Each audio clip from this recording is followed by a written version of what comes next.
and welcome back to the next installment of Tuesdays with Tuesday. I'm Tuesday, and I write fantasy fiction under the name Mary E. Twomey.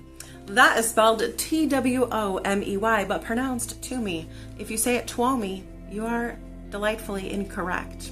I know you were wondering how to say that. It just made your day more complete, and now you know. I write fantasy fiction. I also write cozy mysteries under the name Molly Maple, and I write contemporary romance under the name Tuesday Embers. You can find my books anywhere online that you buy books. Amazon, Barnes & Noble, Kobo, iTunes, Google Play. I feel like there's other ones. You can even find some of them at the library. If you check your library app or in person at the library, sometimes you find them there. But today I'm going to read to you because it's fun. And I like being read to. I feel like a princess when I get read to, and I hope you feel very special getting read to, even if it's just by me. Chapter 16, Lestat's Cravings. Marianne stood and moved toward the stairs, but Danny was stubborn as he spoke to his brother. It's not a good idea for you to be alone with her. She's clearly unstable. Where's Mason? He can handle her if she mouths off again. Vaughn glanced at the ceiling. Mason is dealing with his new life. It was a bit of a surprise that the soul split and went into the two of us. That's never happened before. It's always been one reaper per omen. Vaughn was sporting quite a few bruises and scabbed over lacerations from the fight. Danny grumbled. It probably knew you couldn't handle the job, so it took it to the next available person. He jabbed a finger at me. You'll calm down and listen to Vaughn, or I'll be back down here to punch you for real. Vaughn sniffed and then took a good look at my face with a heavy sigh. Why is she always bleeding? I want some sort of gold medal for making it through this without gorging myself on this little thing's blood. Marianne rubbed her forehead, mildly exasperated. Vaughn, please, attempt to be a gentleman. You'll scare her. The only thing I despised more than being called little was being referred to as a thing. I fumed silently as I watched the couple disappear up the steps, while Vaughn observed me with hesitant eyes. When the door at the top of the stairs closed, Vaughn studied my lips with too much desire. It would have been sexy if he actually wanted me and not my blood.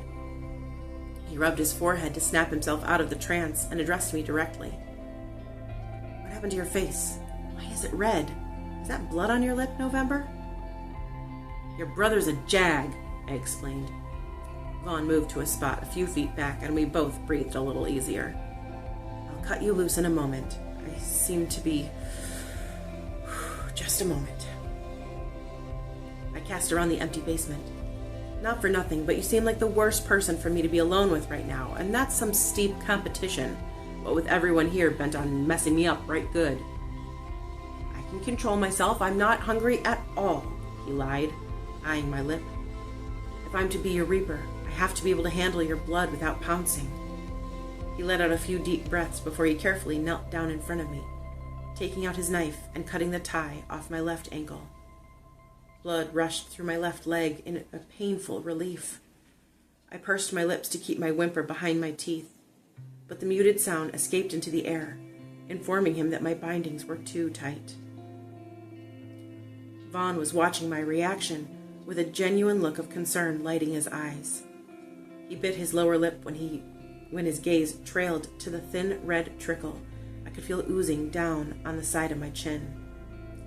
Don't, I warned, though I really couldn't do anything to stop him if he wanted to suck my blood. Vaughn tore his gaze from the crimson and stared up into the stern warning radiating from my eyes. You're not afraid of me, are you? You look more angry than anything else. Well spotted, Dick. Vaughn looked at me, amusement poking in his dimples. You know I'm a vampire, yet you're not afraid of me? I kept my chin raised defiantly. You being immortal just means that I get the joy of kicking your butt over and over again if you mess with me. Vaughn pointed to his mismatched eyes. I'm still half me, not a full vamp. I'm not immortal. So be careful how hard you kick my arse, tied up as you are. Half a smirk tugged at the corner of his mouth upward. Darn that dimple in his left cheek. My nose is scrunched. Not immortal? I'm pretty sure that's against the rules according to Anne Rice, Twilight, and Buffy. You drink blood, so that's normal. Yes, I'm a very normal half-vamp. I drink blood, age like anyone else, and do everything in my power not to transition. Vampires are very different than the movies. They're rabid, usually used for sport or attack, roaming around on all fours like a beast. They have no reason, no conscience, and no soul. Every ounce of human blood I drink gets me closer to the transition. That's why you can't let me drink your blood. Oh, that's why? I rolled my eyes. I'm glad you spelled that out for me. I was about to slit my wrists and ask you if you had a glass handy. You're funny when you're up against the wall. I shook my head. What a raw deal. No immortality, no mind control, no superpowers. Well, I've got a heightened sense of smell, though that only means I'm constantly aware of the temptation surrounding me, just walking out of the mansion.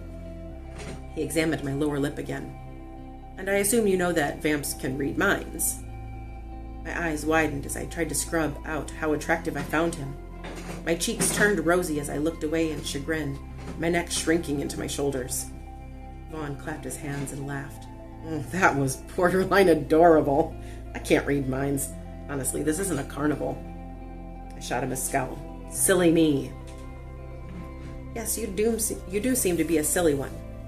He spoke to my lips, so I sucked my lower lip into my mouth, licking the blood off it. If you kill me, I'll haunt you right good. You'll wish the worst thing in your life was being a little thirsty every now and then. You'll haunt me, eh? Vaughn's teasing smile brought about the levity both of us needed to make it through this, whatever this was. The meet and greet, I guess. Nair in your shampoo, salt in the sugar bowl, destroying all your paintings, the works. You are an evil little ghoul. Best not pounced yet, then, yeah. Vaughn reached out from his kneeling position in front of me and touched the blood on my face, hissing at the desire this visibly brought about in him. I could see the debate in his eyes, the torture that being so close to his own personal pecan pie brought him. There was something ethereal about Vaughn's touch, though I'd been on a mission to make their lives miserable seconds before. As Vaughn's other hand brushed my cheek, a ripple of tranquility echoed through me, calming my fury. Incredible, Vaughn whispered, as if he'd felt the strangeness in our contact, too. Vaughn's finger hung between us with my blood painting the tip. That doesn't belong to you, I whispered. The tension was building until he blinked, and then he seemed to breathe normally again. He popped his finger into my mouth, and I sucked until I was sure I got all of it off him, laving my tongue around his digit. I knew the germs were there, but for some reason I didn't feel them crawling around inside of me and all over my face when Vaughn touched me. That same wave of acceptance and peace brushed through my body, and my OCD seemed to shrug, as if it couldn't be bothered to throw a fit. Some part of me was perplexed, concerned that my brain was processing things so very differently than it usually did. The other part of me was elated that a well-adjusted life just might be in the cards for me after all. I'd worked so hard to appear normal, but somehow Vaughn's touch brought me to a plane of existence where I could actually feel normal, instead of pretending to be so. I'm not hungry at all. I'm not hungry at all. Vaughn's eyes rolled back into his head as if in the throes of pleasure that was mingled with a wince from pure torment. He leaned forward on his knees, resting his forehead to mine. Peaches, you're killing me. You're not hungry at all, I reminded him in a gentle whisper. I closed my eyes as his nose brushed from side to side against mine. My mood began to shift when I recalled the various crackheads who had been cold turkey detoxed prior to being put in the system. They needed a fix, and those with a conscience hated themselves for the need they couldn't control. The hopeless ones had no higher thoughts in sight, but constantly craved and did anything they could to satisfy that desire. Vaughn hated himself for lusting after my blood. As much as I wanted to cling to my anger, I knew there was hope for his redemption because he had a conscience still. You're all right, I whispered. I'm not afraid of you. You're not a monster. Vaughn nodded against me, his eyes closed. You're only half right on that. He pulled his head back, feigning ease through his cocaine itch. Look, you calm down and I'll undo all of these. They look uncomfortable and I want to let you go. I was so close to getting him to cut my remaining 3 limbs loose, but the sound of 2 whips cracking straightened our spines in unison. Vaughn rose to his feet, his upper lip curled in a snarl, his shoulders tensed and hands raised for a fight. You have no business here. A voice that was alternately squeaky and gravelly replied with a sinister, "We's has business wherever we's pleases. Your wards can't keeps us out." A second voice added and enraged, "Our king doesn't obeys topsider ruleses. We heard words as you might has the new omen." I couldn't see who was talking since they were behind me. I struggled in my chair, panicking anew that a fight might go down with me offered up as a sitting duck sacrifice. Vaughn's hand lowered, his knuckle brushing over my cheek to sweep away a layer of anxiety. "It's all right, love. It's just a few pesky goblins." His voice sharpened when he addressed the 2 intruders. "It's a wonder your race is still allowed breath. Get out before Ezra finds you've broken into his home." One of the goblins laughed. It was a high-pitched, evil witch cackle that made goosebumps erupt on my arms. "The half-vamps is thinking he's scaring us. Pretty little abominations he is.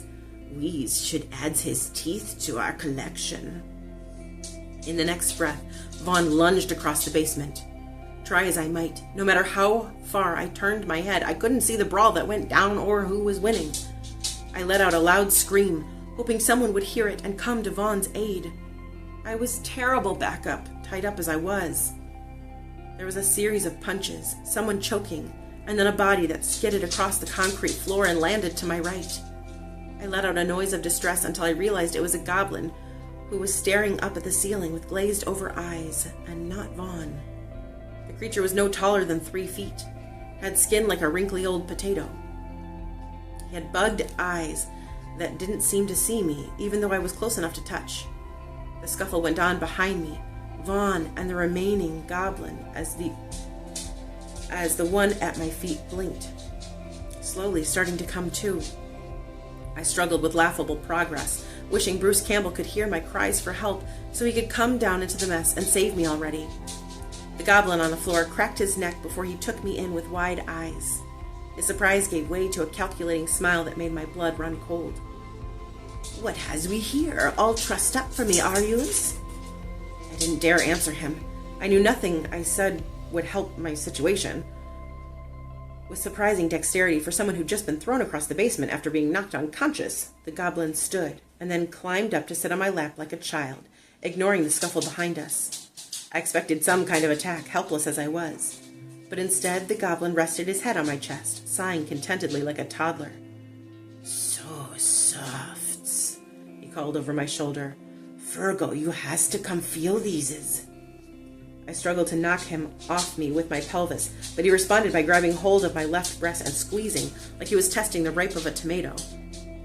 I'd been groped a decent amount of times, given the job I had, but never by hands so small and greedy. "Ezra!"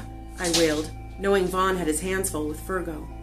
Bile rose in my throat as tears welled in my eyes, but I refused to let this be the thing that broke me. Hard footfalls were already slamming down the steps.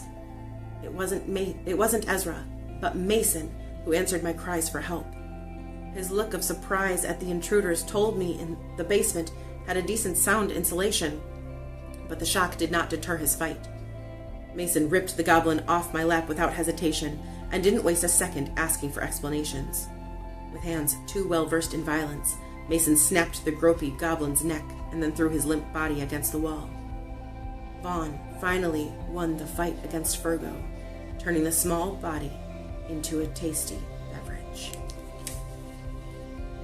That is the end of chapter 16. Yikes. Yikes. Yuck. I don't like the gross parts. I will say, in reference to my Bruce Campbell comment in there are a couple things that I do base on myself. Most things not so much. But a few things that I'm like, oh, that's me. There I am. My favorite superhero is Bruce Campbell. And as you know, it is the autumn season right now. And every autumn season, I pick one horror movie, sometimes a couple more, but at least one horror movie to watch. And it's always Evil Dead. So sometimes I add to that and I'll do the whole series, or I'll branch out and watch a different horror movie. Horror movies aren't really my jam. I'm more like a Care Bear kind of girl. But 'tis the season when it gets all spooky in autumn and the leaves crackling outside. I kind of need something spooky. And Bruce Campbell is like so heroic and dashing.